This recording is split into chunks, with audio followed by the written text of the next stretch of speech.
Hi, I'm Charlie Price, and this is our faded Femme, a deconstructed shag haircut. I love shags. I'm so happy to share this with you because it's a look that every woman loves to wear and feels pretty in. And it's so relevant for the salon because what do we do every day? Long layered hair. This is my take on how to make this relevant for the season. Our main sectioning is so easy, you're gonna love this. But it is still technical because without a guideline, we can never recreate the look again, and we also don't know where we're going during the haircut, and it's really easy to get lost. So all I'm gonna do is take a radial section from the top of the ear all the way over her head, like a headband, to the other ear. And it's okay to take a little bit of time with this, you guys, because this is the most important part of the haircut, your sectioning. And then we're gonna subsection, and we're gonna use her pre-existing fringe as our guide and create beautiful layers around the face. The subsections are important because we're gonna take the fringe and the top of the ear and connect the two. And that's gonna take into consideration her hairline. So what I'm doing here is taking the corner of her fringe and right at the recession point, I'm just starting to cup that around. I like to stand on the opposite side because I can really see what I'm doing. Okay, so now we're on the opposite side, and I'm right-handed, so I'm gonna be working primarily from the right side of her head. Now to keep this even, on this side, to get that C shaping, I'm gonna move from the bottom to the top. This is a little more challenging because you have to be careful not to cut too much length off.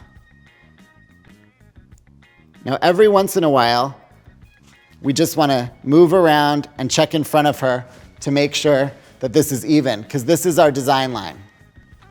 So I'm back on the other side one more time. I'm almost done. Now there's my guide from the short stuff that I've already done. And here is what we don't want to cut off. So that's very little hair. I'm just pruning right in there. You might be asking yourself right now, why is he going back and forth instead of just cutting one side all at once? The reason I'm doing that is because we need to retain symmetry. And if you take little bits one side and then the other, it's gonna come out generally more symmetrical than if you do one whole side and then try to match what you've done in one motion on the other side. So now we're on our second section, and we're gonna start at the top of the fringe, and we're going to slightly pivot back to the top of the ear. This time we actually can do one whole section and then move to the other side and come back and forth because we've established our guide. Now we're going below the cheekbone. We want to retain all this length, and you can see the guide right there. We're just gonna go in and move really slowly so we don't cut too much hair off. Move over to the next side, and again, start pivoting from the fringe and move down to the top of the ear. One thing that we need to talk about at this point is that we call it a long layered haircut, but what we're really doing here is graduation. We all know in beauty school that we learn that graduation is a buildup of weight, but when we really think about it, the three things that cause graduation are lifting, over-direction, and tension. So when I'm pulling her hair over, I'm over-directing it, and you can clearly see that I'm lifting it. And because I'm squeezing it, there's a little bit of tension. So really, this is graduation. Now we're gonna check our symmetry, move around to the front, see what we have happening. So now we're moving to the back of the hair. And we want her hair to retain all the length, but like everybody, she's got some tired ends. But I don't want it to look like a super blunt line because that's gonna be too hard. We want a soft finish to the perimeter as well, just like we did around the face. So I'm going in and deeply point cutting. And you can go back and forth through one section. You don't want giant triangles. You want little channels, little teeny V's, but deep V's. Moving through, making sure that everything's coming straight down. I am lifting just a little bit. It's mainly so that I can get the hair away from the cape so that I can point cut deeply. You want to point cut about 2 to 3 inches into the hair. Last section. You notice that we're pulling everything back this way. So now what we have to do before we go into the interior is umbrella this down because we are going to have longer on the outside. So we're going to just comb this all around to where the hair will probably hang, or if it blows to the front, we don't want it to look like she has an A-line haircut. When I talk about umbrellaing hair down, think about the way an umbrella folds out. It folds out like orange wedges or like a slice of pie. It's hanging over the curve of the head. So if I pull all of this hair back here, I'm over directing it. It's going to leave long chunks on each side. So we need to address that before we move to the interior. We're taking deep point cutting. Remember, 3 or 2 inches at least. Now, you can see that they're still not completely blended here, but I'm going to wait until it's dry to address that because I want to keep as much of this length as possible. Our final side, deeply point cut in, 2 to 3 inches, and just take that extra weight off the side. Now we're starting on the interior of the haircut, which is the most fun part. You'll love this. I've started with a horizontal line so I can show you. This would be the most aggressive way. She has quite fine hair, as we've talked about, and I can see a little bit of the ear through there. So if I cut this, I might not, when I pull this all down, cover the ear, and we don't want her ear poking out constantly. She'll hate me. So what I'm going to do is switch this to a diagonal part. And what that's going to do is keep some bulk over the ear. What I'm going to do is pull this all up and twist it like a rope. And I'm going to hold it right here.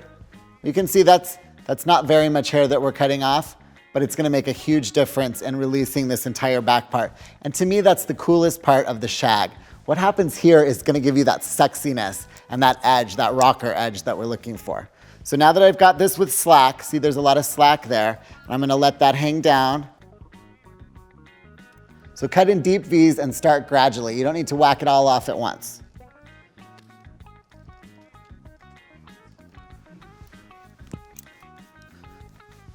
Okay, now you can see a soft, filtery layer, and you're not going to have that crazy horizontal line. It will kind of melt into the perimeter. Moving on to the other side.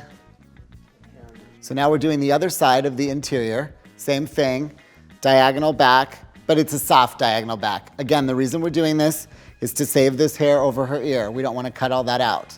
Pull all this down again and just twist it up with slack. Then we let those ends fall down. The reason for letting the ends fall down like this, water falling down, is so that we have an area to deeply cut into. Again, 4 or 5 inches, deep point cuts. And that's it. It just melts right into that perimeter. We're finished with the faded Femme haircut. We've created lots of soft, sexy, melty layers, just like I love. So now what we're gonna do is we're gonna quickly blow dry it, flat iron it, and I'm gonna show you some of my favorite dry cutting techniques. Now that she's been blow dried and flat ironed, we're gonna do some of my favorite dry cutting techniques, as I said before. So what we're gonna do is slash, slice, point cut, and twist and thin the hair. And that's what's gonna take this haircut from very, very classic to slightly edgy. She's still gonna be beautiful and commercial, but this is what's gonna take this haircut to the next level. So the way we're gonna start is we're just going to tilt her head to the side and actually clean up this line just a bit. So we just need to make sure our line is okay. That's all I'm doing. I'm just gonna gently go around the side and not change the line that I've already created, but I'm just gonna take it and refine it ever so slightly, especially in that transition point from about the cheekbone down to about the collarbone area. That's gonna be really, really important. Just checking that. This is all we're taking, literally the ends. Also, you remember she had a pre-existing fringe, so I need to address that before I start shattering that as well.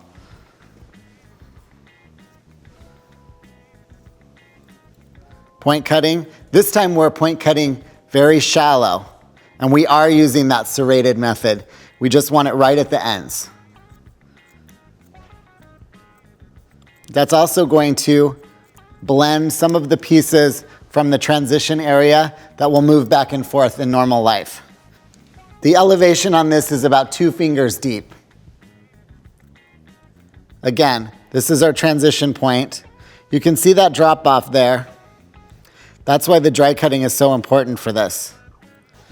On the other side, the same thing.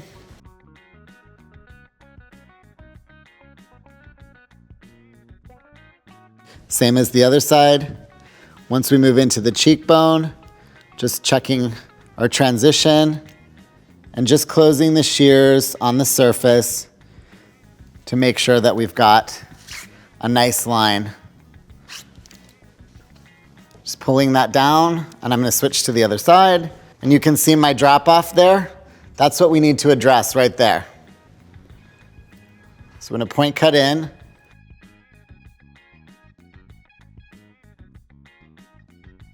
And then we can pull down just a little bit to make sure that it's blended with our fringe. Being careful not to pull it over too far, either direction. Just finish this side of the fringe. Small serrated cuts. Now we're ready to go back in and texturize, which is the fun part. You can really start anywhere, it doesn't matter, because what we're gonna do is take large pie-shaped sections. And the big pie-shaped sections, or orange wedge slices, however you like to look at it, are going to unify this entire thing. Because if you remember, we did everything from in front of the ear, and then we did everything from behind the ear. So now we have to make sure the two unify. This is gonna bring everything all together. And also it's gonna give us a little bit of lift in the crown, which gives it that rock and roll look that we're after. I like to start just above the ear, because that's our transition point. So we need to drop out 1.5 to 2 inches above the ear and leave that alone. Because if we start hacking into that, we're done. We lose the perimeter. So pull this up, and you can see what we have to take off there, just right there. So let that fall over, whichever way is comfortable. Large carving motions, sculpt that, slice that out. Don't just hack it off, because then you're gonna get those chop marks again. Take your time and just ease that out. Again, I'm starting at the top of the ear. The reason why we're starting at the top of the ear is because that's the transition point from front to back. It's really just 2 or 3 pie-shaped sections. Pulling everything up. The thing to remember here is we're not trying to make this into a normal design line. We want the choppiness. All we're doing is trying to make sure there isn't anything vastly different or any crazy lengths. With that twisting, sometimes you can get some overly choppy bits. That's all we're doing before we go in and texturize. Maybe 1 or 2 more orange wedge sections.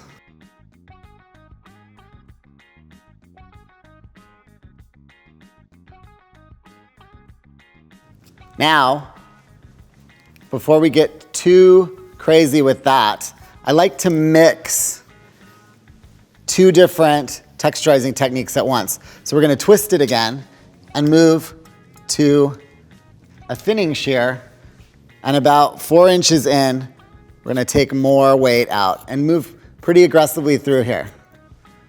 2 or 3 times. So we'll do that on both sides. Just be careful when you do it on this side, again, that we don't get into our perimeter area. These can be very big orange wedges, 3 inches at the widest point. When we're twisting, we want to make sure to only close halfway. If you close all the way, you could get chop marks. Large orange wedge, guard the ear, 3 inches wide from a point. Even though this is a free technique, there still is a technique. We're not just slicing in willy-nilly. We're going in an organized manner and taking this out gradually. That way you can gauge the shape. So when I'm done here, I can just comb through and see where I need more taken out. I'm gonna go through one more time, all the way around the crown with my regular shear, and then we'll address the fringe. For this section, we're taking a diagonal back because we want the layers to fall and cascade back in that same manner. So pull that straight up, slice in and taking out bulk and some length.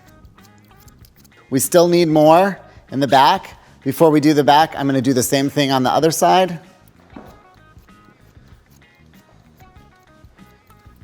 Now we can do the back. You can see how I'm whittling down this length. I'm not taking this length all off at one time. I'm doing it in layers, and what you end up getting is a veiled line. You won't have horizontal lines of any type. That's what's gonna make this technique work for you. That's why I'm taking the time to switch from the thinning shears back to the regular shear, change my partings a little bit. That's what it's doing for you. One last section with the regular shear, and we can take off any threads that have been created from the thinning. And we're going back both directions. Point cutting and a little bit of slicing. Not as much slicing as before. So for the last thing, we're gonna just thin the fringe just ever so slightly. My favorite way to do that is just to take small little sections, again in our twisting motif that we've done over and over. Maybe 3 or 4 twists is all you need on each side. If you do too big of sections, you're gonna take out too much bulk. If you do too many little teeny sections, you're not gonna see the difference. So they need to be about 1 inch at the biggest. Now to work some product through the ends, take your favorite wax, get some heat going in your hand, and just start working all those beautiful layers that we created. When you're distributing the wax through the hair, make sure not to rough up the cuticle. We want the texture to be like she's been in the wind and there's a little bit of natural oil that's worked through there. That's why the wax, we're just massaging it through the ends with the grain of the hair. This is the Faded Femme, our deconstructed shag haircut. It's a great classic salon look with a modern trendy twist. The Faded Femme is an enduring classic haircut, but it looks cool in whatever era this lady lives in. Whether she's 80s, 2000s, or the future, this is a cut that lasts forever with a modern edge.